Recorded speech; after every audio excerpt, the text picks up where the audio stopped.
थाना green town की हदूद के अंदर 11 से 12 साल लड़की जो पढ़ रही है, कुछ दिन गुजरते हैं तो बच्ची के पेन होना शुरू होती है। जब अल्ट्रासाउंड करवाया जाता है तो फिर ये जो बच्ची जिसकी उम्र 11 से 12 साल है वो प्रेग्नेंट है। कितनी उम्र है आपकी? 12 साल। अच्छा, क्या करती हो? पढ़ती हो आप? पढ़ती और घरों में काम करते हैं। उन लोगों ने डरा दिया था, अम्मी को ही मार देंगे, बाप को ही मार देंगे। ऐसा सुन करवाया, उसने कहा बच्चा है। यह छोटी उम्र के हैं, बड़े समझदार दोनों मुल्ज़िमान हैं, दोनों के 3-3 बच्चे हैं। तो उन दोनों मुल्ज़िमान की बीवियां भी प्रेग्नेंट हैं, यानी कि चौथा बच्चा होने वाला है और हमारी भूख का ये आलम है। अस्सलाम वालेकुम नाज़रीन, एक डिजिटल से मैं हूं आपका मेज़बान आमिर राना। थाना ग्रीन टाउन की हदूद के अंदर 11 से 12 साल लड़की जो पढ़ रही है, कुरान पाक पढ़ रही है और स्कूल में भी जाती है, उसके साथ इज्तमाई तौर के ऊपर उसकी अस्मत दरी की जाती है और उसे डराया जाता है, धमकाया जाता है कि अगर तुमने अपने घर वालों को बताया तो तुम्हारे वालिद को भी, तुम्हारी वालदा को भी मार दिया जाएगा। बच्ची डरती सहमती हुई घर वालों को कुछ नहीं बताती। कुछ दिन गुजरते हैं तो बच्ची के पेन होना शुरू होती है। बच्ची की जो वालदा है वो उसे डॉक्टर्स के पास लेके जाती है। आम रूटीन की दर्द होगी ना, दवाई लेंगे, इंजेक्शंस लगेगा तो ठीक हो जाएगी।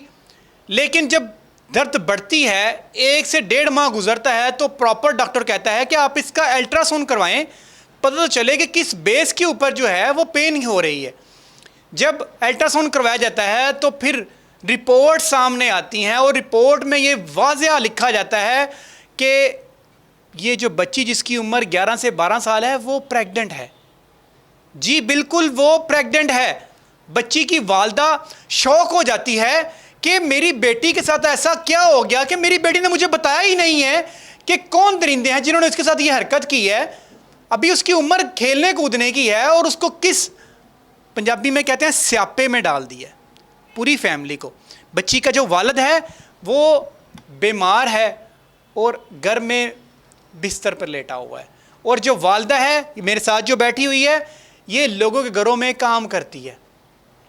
रोती, सिसकती, बिलकती, नंगे पाँव थाने में जाती है और वहाँ पे उसके साथ क्या होता है। सबसे पहले मैं आपको उस बच्ची से बात करते हैं कि वो आखिर दरिंदे कौन हैं जिन्होंने इसके साथ वो सारा कुछ अस्मत दरी की गई उसकी।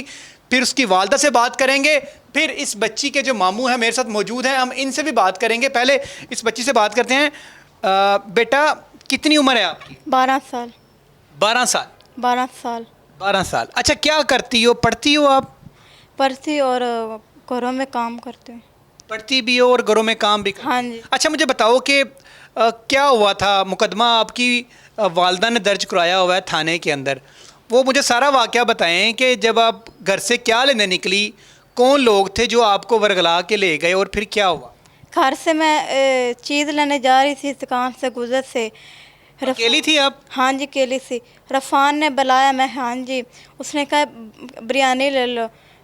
दूसरा लड़का था, उसने इरफान ने बंद करते दुकान पे ले गया, दूसरे ने दरवाज़ा बंद करते मेरे ना की जना किया, गलत हरकत की। हाँ जी। तो इरफान आपके मोहल्ले में ही रहता है? नहीं। किधर रहता है? किस जगह पे आप गए थे? हाकम तो, मतलब हाकम चौक है कोई? चौक। अच्छा, तो वो इरफान को जानती हो आप पहले भी मोहल्ले में? नहीं। क्या काम करता है वो? नाई का। नाइयों का? हाँ जी। क्या मतलब चावल वगैरह बनाते हैं, जो देगें वगैरह बनाते हैं, वो वाले? हाँ जी। कोई भी आपको बुलाएगा तो आप चली जाओगी? नहीं। तो फिर आप उसके पास क्यों गई? क्योंकि आप तो जानती नहीं हो उसे। मुँह ते हथ रख से ले गए दुकान अंदर कि हामिद ने दरवाज़ा बंद किया, मुझे उन लोगों ने जना किया। आपको जब गली में जाते हुए बुलाया कि बेटा ये चावल ले जाओ, ठीक है, और आप उसकी बात सुनने के लिए चले गए, आप उसको जानते नहीं थे पहले? नहीं। जब आप जानते नहीं थे तो फिर आप क्यों गए वहाँ पे? बस उसने वैसे बुला रहे था, चावल ले लो। और भी बच्चे थे जब वो बुला रहा था आपको? नहीं। आप अकेली थी? हाँ जी।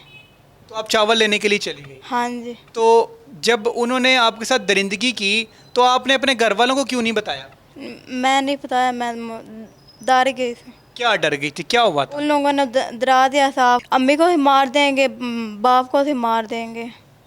अच्छा, ये डराया उन्होंने। हाँ जी। तो आपने फिर आखिर क्यों बताया अपनी वालदा को, जब उन्होंने आपको डराया था कि आपकी अम्मी अब्बू को दोनों को मार देंगे, फिर कैसे पता चला आपकी वालदैन को? दर्द हुई, दवाइयाँ तो लेंदे, डॉक्टर पास गए, उसने कहा अल्ट्रासाउंड करवाया, उसने कहा बच्चा है। कितने दिन बाद आपकी अपनी वालदा को बताया कि मेरे दर्द हो रही है यहाँ पे? महीना। 1 महीना लग गया? हाँ जी, एक महीना। अच्छा, उनको उसके बाद जब आपके घर वालों को पता चला तो आपके वालदैन ने फिर आपको मेडिसिन दिलवाई, और फिर जब अम्मी को पता चल गया आपकी कि आपके साथ ये हरकत हुई है और आप प्रेग्नेंट हो, तो आपकी वालदा ने आपको डांटा नहीं, मुझे पहले क्यों नहीं बताया? नहीं। इस केस के जो कंसल्टेंट हैं, जो कि इन्हें डील कर रहे हैं इस फैमिली को, क्योंकि 375A बड़ा सेंसिटिव ये ऑफेंस है, और इस वजह से माशरे के अंदर एक लॉ एंड ऑर्डर की जो सिचुएशन है वो भी हो सकती है।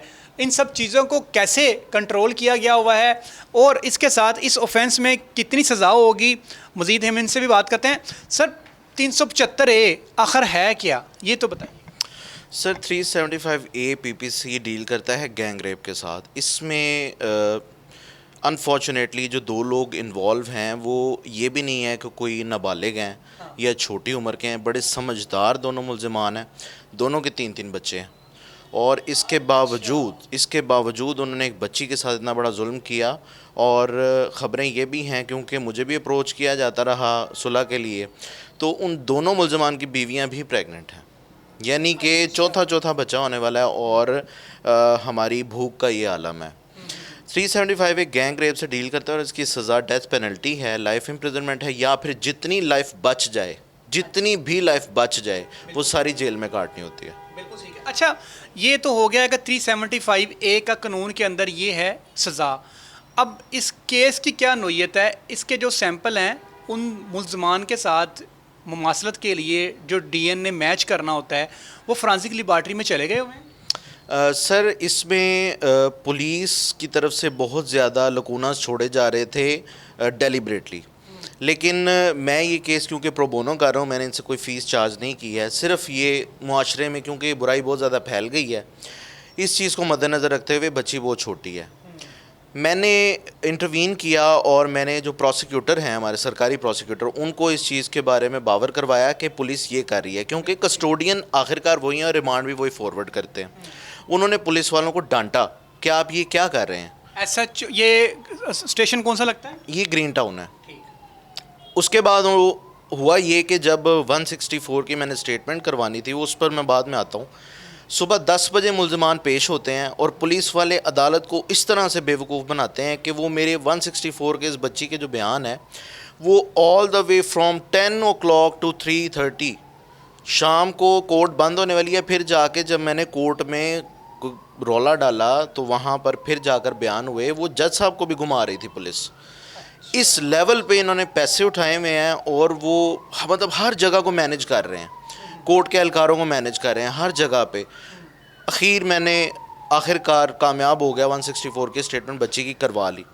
अब उसमें यह है कि इसके अंदर, केस के अंदर जो आपने सैंपल्स की बात की, बच्ची का DNA होना है। DNA के लिए जब मैंने प्रेशराइज़ किया, प्रोसिक्यूटर साहब ने प्रेशराइज़ किया, तो ये DNA के लिए लेकर गए PFS, Punjab forensic science agency, लेकिन वहाँ पर एतराज़ लग गया। वो एतराज़ जेन्युइन है, कानूनी बात है, वो मैं भी समझता हूँ। वो ये है कि जब तक बच्ची का अगर मिसकैरेज हो जाता है तो फौरी तौर पर, क्योंकि बच्ची की एज प्रेगनेंसी वाली है नहीं, वो इसकी बॉडी भी आपके सामने है, ये कैरी नहीं कर सकती बच्चा, तो अगर तो मिसकैरेज हो जाता है नेचुरली, तो उसी टाइम फिर कॉल जाएगी आईओ को, और वो फिर PFSA की टीम को बुलाएगा, और उसके सैंपल्स वगैरह जिस तरह भी उनका प्रोसीजर है SOPs के मुताबिक, तब इसके सैंपल्स लिए जाएंगे। और अगर ये प्रेगनेंसी टिल लास्ट डे चलती है और बच्चा डिलीवर होता है, तो फिर डिलीवरी के बाद DNA होगा।